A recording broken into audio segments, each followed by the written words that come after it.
الإنسان إلا الذين آمنوا وعملوا الصالحات وتواصوا بالحق وتواصوا بالصبر. نحن الآن الذي نعمله نحن نتواصى بالحق ونتواصى بالصبر. السلام عليكم ورحمة الله وبركاته. بسم الله الرحمن الرحيم. الحمد لله رب العالمين. Alhamdulillah, alhamdulillah. Bapak Ibu yang sekalian, kita bersyukur kepada Allah Subhanahu wa taala yang telah memberikan segala kenikmatan, kesempatan, kesehatan kepada kita semua sehingga kita dapat melaksanakan ibadah kepada Allah Subhanahu wa taala. Semoga amal ibadah kita diterima di sisi Allah. Amin ya rabbal alamin. Allah Subhanahu wa taala berfirman di dalam surat Al-Asr wal 'asr demi masa, innal insana lafi khusr. Sesungguhnya seluruh manusia dalam kerugian. Illa alladziina aamanu wa 'amilus shalihati wa tawassaw bil haqqi wa tawassaw bis sabr. Imam Syafi'i katakan seandainya Allah Subhanahu wa taala tidak menurunkan surah dalam Al-Qur'an kecuali satu surat ini saja, maka ini telah mencukupinya. Sesungguhnya seluruh manusia dalam kerugian kecuali orang yang mengamalkan 4 perkara. Yang pertama, illa alladziina aamanu, orang yang beriman. Alhamdulillah kita beriman kepada Allah Subhanahu wa taala. Wa 'amilus shalihat. Alhamdulillah kita bisa beramal saleh, yaitu melaksanakan ibadah kepada Allah. Wa tawassaw bil haqq, berdakwah mengajak manusia kepada Allah, saling mengingatkan dalam kebaikan. Inilah majlis saling mengingatkan dalam kebaikan. Wa tawassaw bis sabr, dan juga bersabar dalam setiap amal ibadah kita. Allah Jalla Jalaluhu خلق كل شيء، خلق السماوات وخلق الأراضين، خلق الملائكة، خلق الجنة وخلق النار، وخلق بني آدم وخلق الجان، وخلق الأشجار وخلق البحار وخلق الجبال، وجعل هذا كله من أجل دينه، من أجل أن يعبد. هذه المخلوقات كلها العاقل الذي يتفكر فيها هو يستدل بها على الله، على الخالق العظيم جل جلاله. Allah Subhanahu wa taala menciptakan seluruh makhluk di alam dunia ini, baik yang kecil maupun yang besar. Semua Allah yang menciptakan. Allah Subhanahu wa taala menciptakan 7 lapis langit, 7 lapis bumi, pepohonan, batu-batuan, gunung-gunung, laut, daratan, udara. Semua makhluk Allah Subhanahu wa taala yang menciptakan. Maksudnya dia yang menciptakan makhluk seluruhnya termasuk manusia adalah untuk beribadah kepada Allah Subhanahu wa taala, dan semua makhluk bergantung kepada Allah Subhanahu wa taala. والله جل جلاله من أجل دينه بعث الأنبياء عليهم الصلاة والسلام. أفضل البشر عند الله هم الأنبياء عليهم الصلاة والسلام. لذلك هم أتوا ماذا يفعلون؟ هم أتوا حتى يبلغوا الناس أو يعرفوا الناس على الله. جميع الأنبياء عليهم الصلاة والسلام أتوا يقولوا للناس يا ناس قولوا لا إله إلا الله تفلحوا، أي أن فلاحكم وفوزكم ونجاحكم في لا إله إلا الله. Jemaah sekalian, Allah Subhanahu wa taala memberikan agama kepada makhluk atau manusia di muka bumi ini.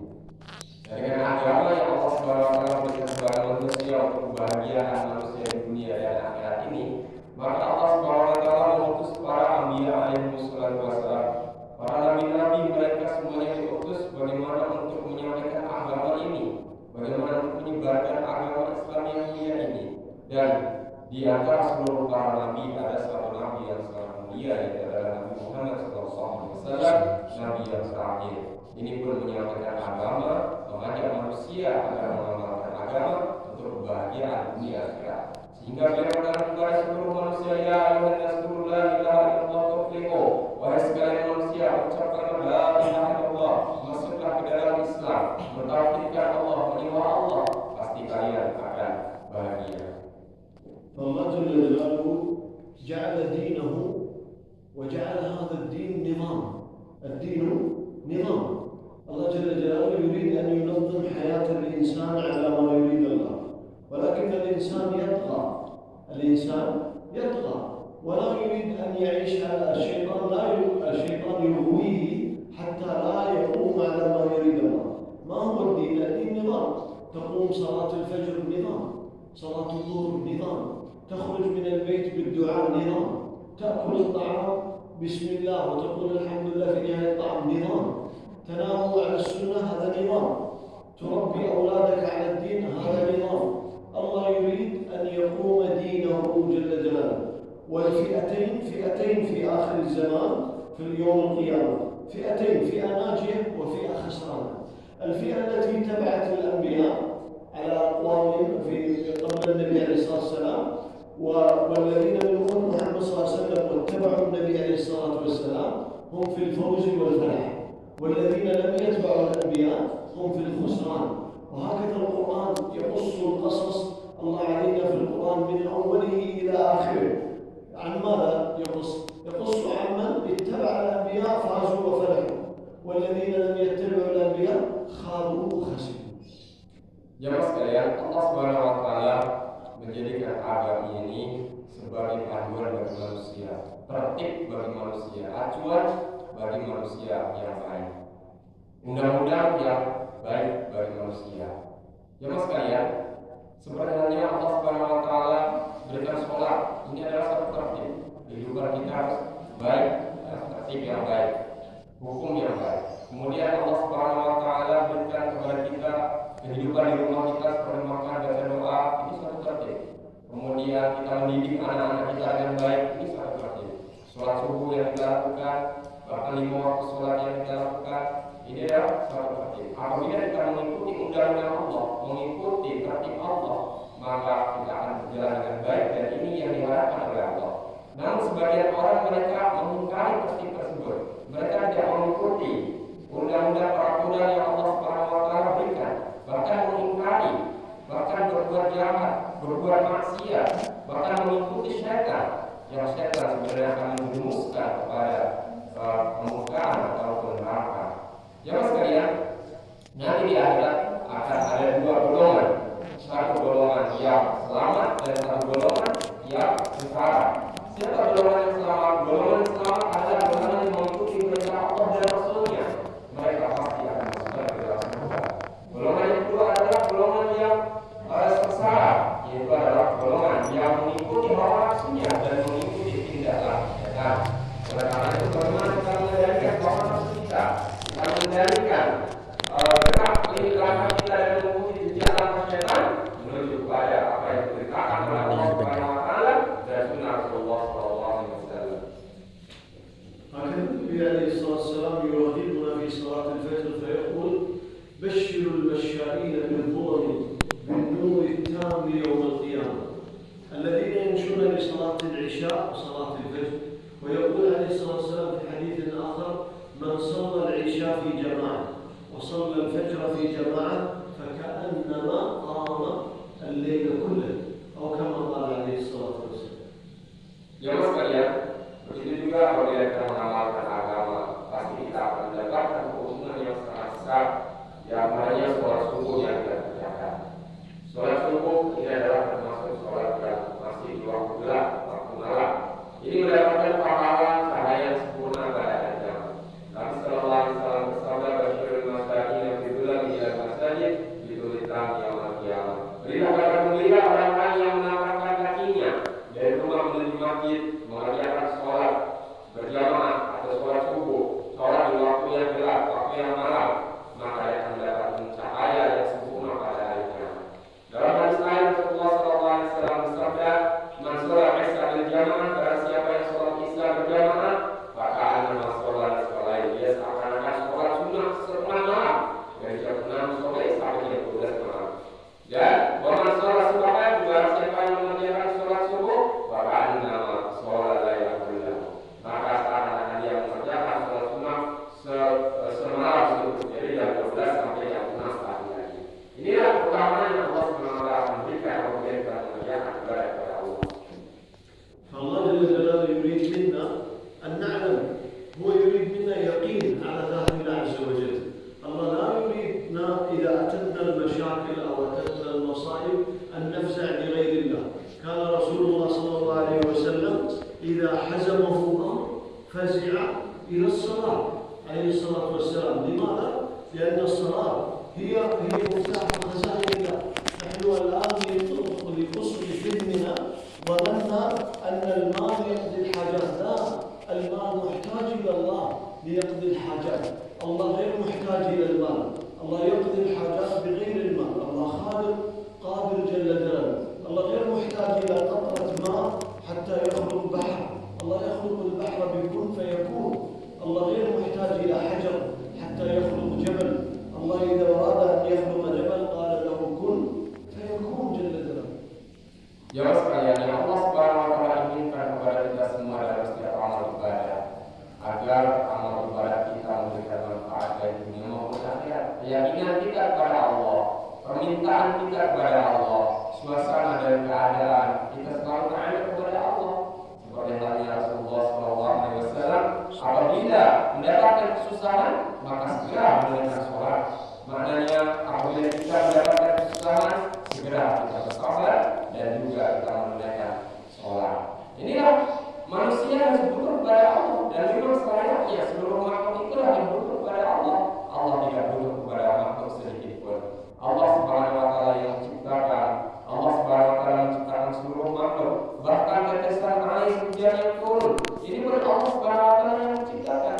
Seluruh makhluk berhajat kepada Allah dan Allah tidak berhajat kepada makhluk. هذه الصلاة هي مفتاح خزائن الله جل جلاله. الصحابة رضي الله عنهم لما نزلت الصلاة ماذا قالوا؟ قالوا قضيت حوائجنا. صحابي وصحابية رضي الله عنهم في المدينة المنورة أرادوا الطعام وليس عندهم طعام، فقام فصلى ركعتين وسأل الله طعاما، فدارت الرحى فأصبحت تخرج الطحين، فأخذوا ملوا جميع الأواعي في البيت، فلما ملوا الأواعي كلها بعدين هذا الصحابي رضي الله عنه أراد أن يرى من أين تأتي الحبوب، فرفع الحجر الذي في الأعلى من الرحى فوقف. ففي الصباح ذهب إلى النبي عليه الصلاة والسلام وقال له أخبره الخبر، فقال له رسول الله صلى الله عليه وسلم رحمك الله لو تركتها لدارت إلى قيام الساعة. كان الآن نزور المدينة نجد مطاحن ربانية لا تقف ولا تحتاج بأمر الله عز وجل. هذه الصلاة نحن لابد ندرب أنفسنا على الصلاة.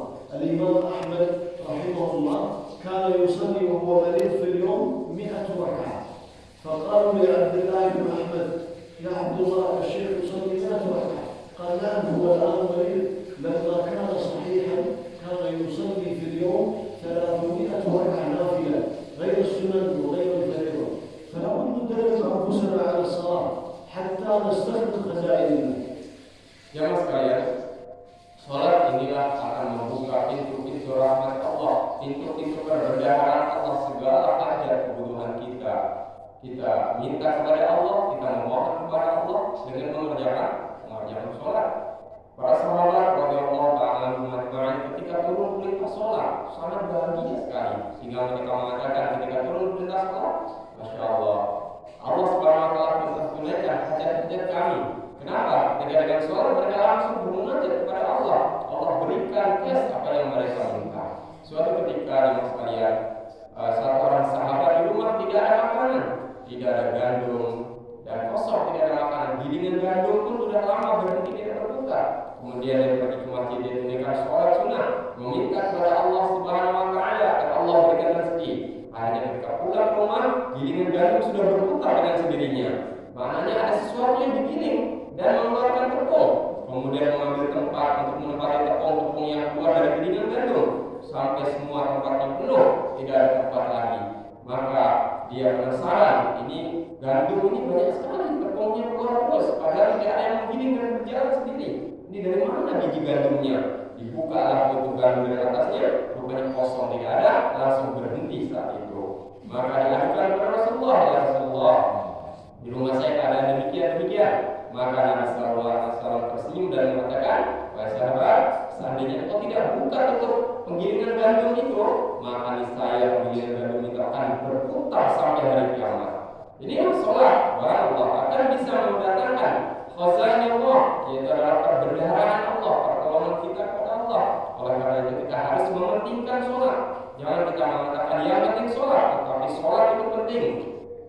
Ya sekalian, Imam Ahmad rahimahullah ketika saat sakit beliau sholat nafil, sholat nafil sebanyak 200 rakaat sholat nafil. Itu ketika sakit, dalam keadaan sakit, bukan sholat wajib, sholat nafil 200 rakaat.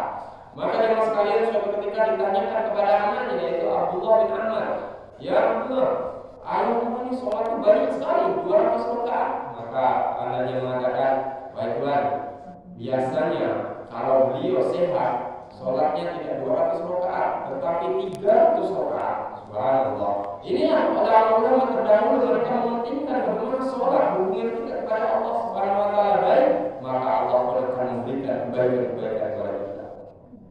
هكذا يجب أن يكون في بيوتنا مع أزواجنا وأولادنا يوميا نعمل حلقة التعليم نسمعهم ونسمع أنفسنا قال الله قال رسول الله صلى الله عليه وسلم نقرأ فضائل الصلاة نقرأ فضائل الدعاء فضائل الذكر فضائل التوجه إلى الله حتى الولد لا يأتي مباشرة للأب يقول يا أبتي أنا أريد لا هو يتوضأ ويسأل الله أولا ثم يسأل ولكن أولا يتدرب ونتدرب على السؤال من الله وإذا نقص على البيت شيء نقول نرجع إلى الله نسأل الله ندرب أنفسنا على الصلاة وسؤال الله عز وجل الله يعطينا من خزائنه. Jemaah sekalian, bagaimana keyakinan kita kepada Allah betul, sholat kita kepada Allah betul. Ini perlu adanya latihan, ini perlu adanya belajar. Oleh karena itu jemaah sekalian, jangan kita buat suasana ibadah sholat taklim di musola masjid saja, tapi kita buat juga suasananya di rumah kita, anak kita, istri kita dudukkan suatu saat dalam suatu hari, kemudian kita bacakan ta'lim, bacakan ayat Al-Quran, bacakan hadis, bacakan kisah-kisah orang terdahulu, sehingga masuklah ke dalam diri kita, anak istri kita, keluarga kita, keyakinan hanya minta kita kepada Allah, ibadah kita hanya kepada Allah, sehingga sampai ketika anak